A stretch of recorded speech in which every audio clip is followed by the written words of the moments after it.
Assalamualaikum warahmatullahi wabarakatuh. Perkenalkan, nama saya Alma Sabiba Mahirapane. Di sini saya akan menyampaikan materi mengenai rancangan percobaan dan rangkaian acak lengkap untuk memenuhi tugas mata kuliah statistika. Apa itu percobaan? Percobaan adalah serangkaian kegiatan yang dilakukan untuk menemukan jawaban terhadap masalah yang diteliti melalui pengujian hipotesis. Sedangkan pengertian rangkaian percobaan adalah kegiatan pengaturan atau merancang apa saja perlakuan yang akan dicobakan dan apa saja yang akan diamati sebagai efek dari perlakuan tersebut dalam suatu percobaan. Faktor utama yang harus diperhatikan dalam percobaan ada 3. Yang pertama, kondisi tertentu yang sengaja diciptakan peneliti untuk menimbulkan respon dari sampel atau objek yang diamati. Yang kedua, ada respon yang diberikan oleh objek.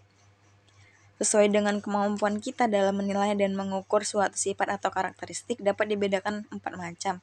Skala pengukuran yang mungkin dihasilkan. Yang pertama ada skala nominal, yang kedua ada skala ordinal, yang ketiga skala interval atau selang, yang keempat ada skala rasio atau nisbah. Yang ketiga ada kondisi lingkungan dan keragaman objek yang dapat mengganggu atau mengacau. Berikutnya ada perlakuan. Perlakuan adalah semua tindakan coba-coba yang diberikan terhadap suatu objek untuk melihat apakah ada pengaruh terhadap objek tersebut. Adanya pengaruh perlakuan terhadap objek dapat diamati dari respons yang diberikan oleh objek tersebut. Jenis-jenis perlakuan ada 2, yaitu yang pertama perlakuan kualitatif, yang kedua ada perlakuan kuantitatif. Perlakuan kualitatif adalah pemberian perlakuan berupa faktor kualitas atau mutu. Contohnya, pemberian berbagai jenis pupuk dan pemberian berbagai jenis model pelajaran dan masih banyak lagi. Sedangkan perlakuan kuantitatif adalah pemberian faktor kuantitas seperti jumlah, dosis atau tingkatan. Contohnya, pemberian dosis pupuk, banyaknya jam belajar tambahan, dan konsentrasi larutan.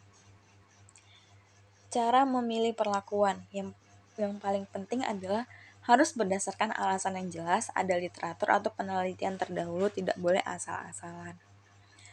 Prinsip utama yang harus diperhatikan dalam rancangan percobaan adalah yang pertama, harus ada pengacakan semua sampel atau satuan percobaan.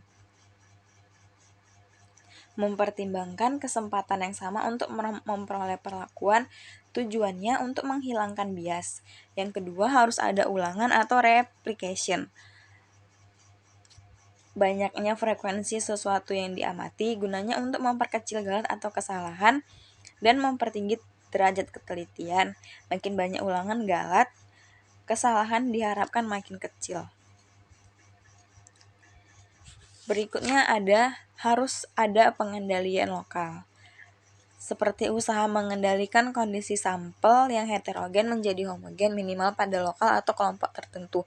Gunanya untuk memperkecil galat dan mempertinggi derajat ketelitian. Juga dilakukan dengan cara mengelompokkan sampel yang relatif seragam dalam suatu perlakuan. Jenis-jenis rangkaian percobaan ada 2. Yang pertama, rangkaian non-faktorial. Jika yang diteliti pengaruh satu faktor pengaruh X terhadap Y. Contohnya, ada rancangan acak lengkap atau RAL, yang kedua ada rancangan acak kelompok, yang ketiga rangkaian rancangan bujur sangkar Latin, yang kedua ada rancangan faktorial.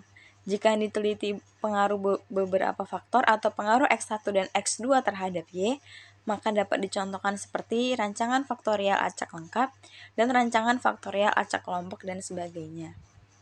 Berikutnya ada rangkaian acak lengkap.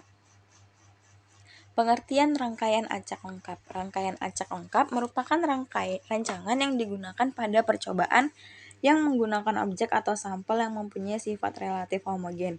Selain itu juga digunakan pada percobaan dengan karakteristik A. Materi percobaan dan faktor lingkungan relatif homogen sehingga keragaman galat atau kesalahan kecil sehingga cocok untuk percobaan laboratorium dan rumah kaca.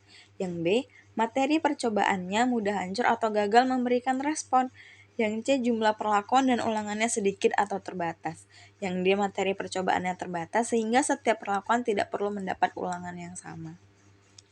Keuntungan rangkaian acak lengkap ada 3. Yang pertama, dena rancangan percobaan lebih mudah.